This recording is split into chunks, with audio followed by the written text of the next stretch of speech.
And now it's time for Minutes with the Mayor, brought to you by Mercantile Bank of Quincy. Thank you so much, Mercantile Bank, and thank you so much, Mayor Linda Moore, for joining me today. Thank you for having me. Of course. It's great to be back. I was going to say, I feel like it's been a really, really long time. It has. It seems like it's been a month. Well, you've been busy. It's been crazy busy. You've been busy. So it is budget season, and budget to me is like, it's one of those things that necessary evil. We know that we need to look at spending, forecasting what we're going to spend, right? So how does that process work internally?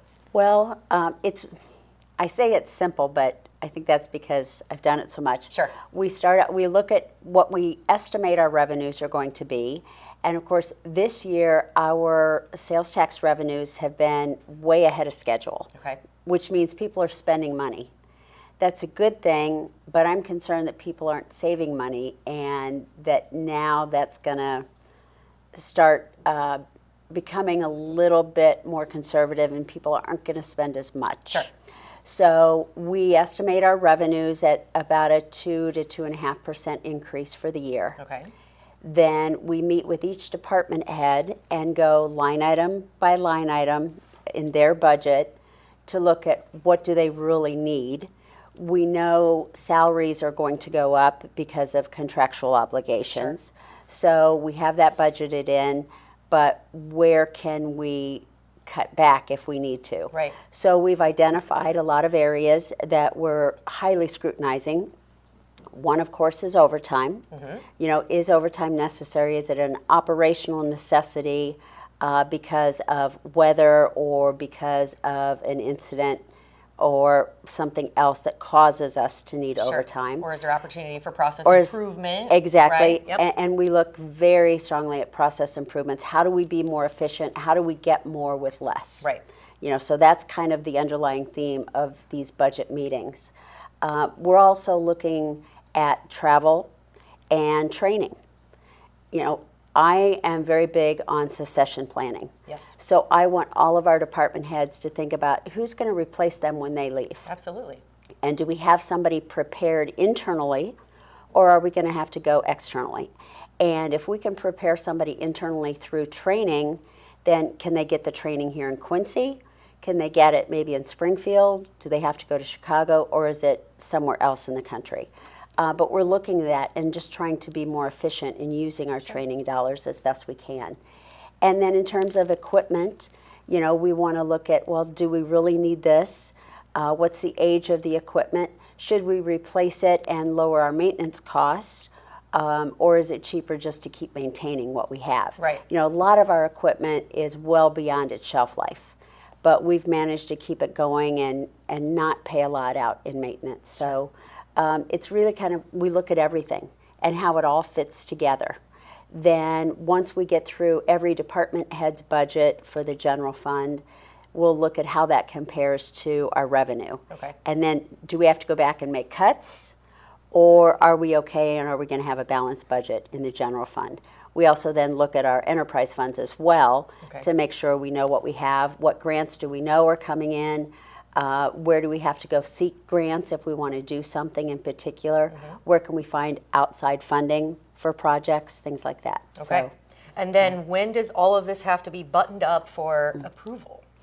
we will start making budget presentations the first part of March. Okay. So every Monday night in March, we will probably have a budget hearing where we will address certain parts of the budget. By the end of March then, we will have everything together and we will release the budget book to the aldermen and we'll put it on the website so that it's available to the general public. Okay.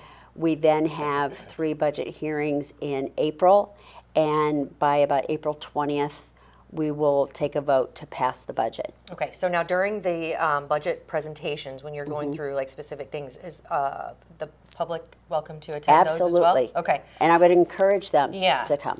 Because I think, you know, I like the transparency, I like the conversations that we're having, but I do think it's important for people to go and listen and understand and ask questions if they have them and not wait until, you know, the ninth hour to come in and say, what is this, right? Or they read one line, Sure. On Facebook and say, how come they're wasting our taxpayer dollars on this when there's a whole story that they haven't realized. Sure, so being informed during this, I know it's not always easy to understand for people like you and me, but there is opportunity to question and to understand a little bit Absolutely. deeper. Okay. And we're always happy to answer questions. Sure.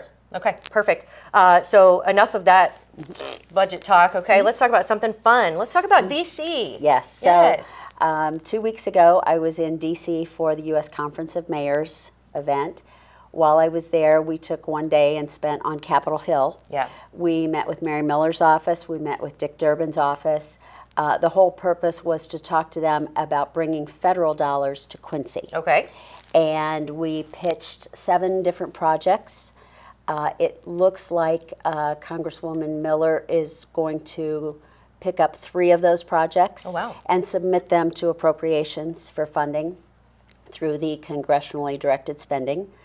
They are for community improvement projects. Okay. One is for our Port Authority to make an intermodal port and extend the Burlington Northern lines down to the port where we have the barge dock so that we have the opportunity for barge, rail, and trucking all in one location. Okay.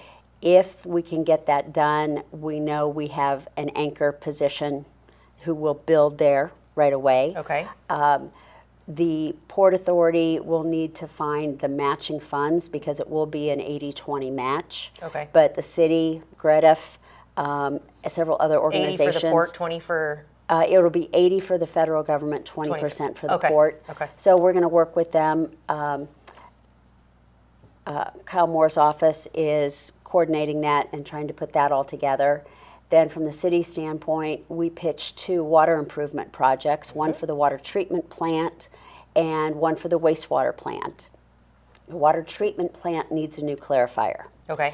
And right now in the summer months, we are limited because of an old clarifier to about 11.4 million gallons. Yeah, I think Jeffrey and I talked about that. We need 11.5. Yes. Okay. So in order to get our capacity up where it needs to be, we need to replace that clarifier. When the good clarifier goes down for 4 to 6 weeks for repairs and maintenance every year, we have to rely on the old one, and that's when water becomes tight. Sure. So we know we need to do that. So that's in our plans. If we can get 80% paid for from the federal government, that helps our funds locally. Okay.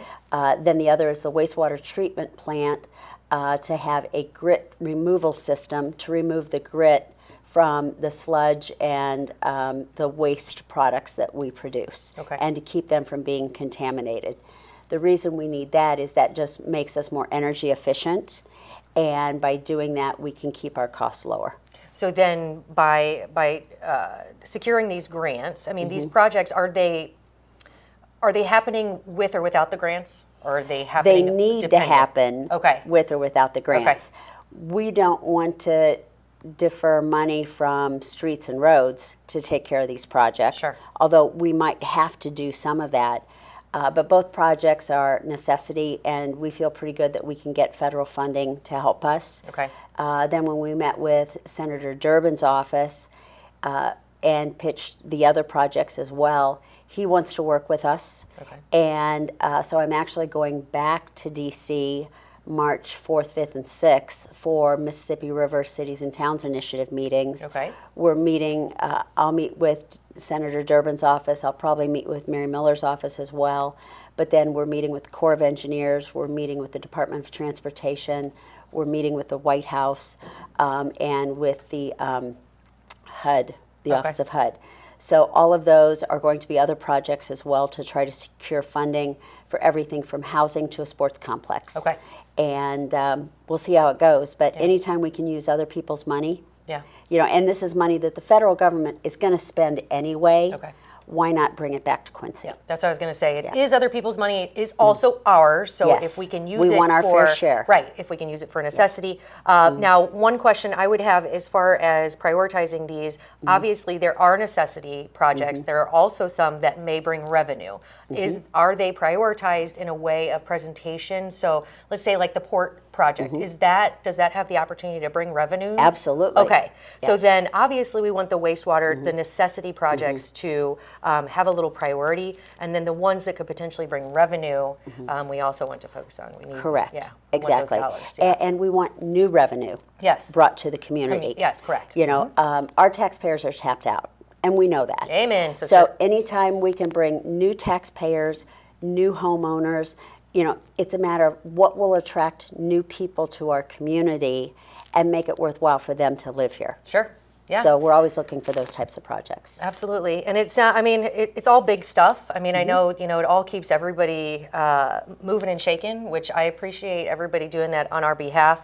I also know that the conversations of budgets are not. It's not easy. No. You said it's kind of simple, simple as far as maybe the process goes, but understanding how everything kind of affects one thing or another. Right. Putting all the the horses before the cart, if you will, making sure that we're Exactly. making the right decisions. We appreciate you doing that on our behalf. Good luck, NDC. Welcome home. Thank you. Thank you. We always try to end this on a positive note. Obviously, there's lots of good stuff happening in our community every day, but we have a very lovely holiday coming up. Absolutely. Yes, Valentine's Day is Yeah. Saturday, so guys, buy your wives some flowers. Yes. Take them to dinner. You know. Yes. Absolutely. And ladies, I mean, if you're not going to Treat get your guys right. I was going to say, be nice to them if nothing else, right? And then also, if you don't have a significant other, that's okay. It's all right. Be nice to your neighbor. Be nice to people, right? Exactly. Hug someone close to you. Yes. You know, life is so short, and is. especially, you know, we've been through some tragedies Yes. in the last couple of weeks, and you never know. Yeah. So, you know, tell the people that mean the world to you that they mean the world to you. Absolutely. Yep. You never know, but it's always a good day to show kindness, show love. This community definitely shows up for one another. So make that statement true. Hug your neighbor. Be nice to your friends. Love your loved ones. You just never know, right? Thank you. Exactly. Thank you. Yeah, It's great to appreciate be it. here. It was so nice to have you back. Welcome home again, and thank you, Mercantile Bank, for bringing you this Minutes with the Mayor.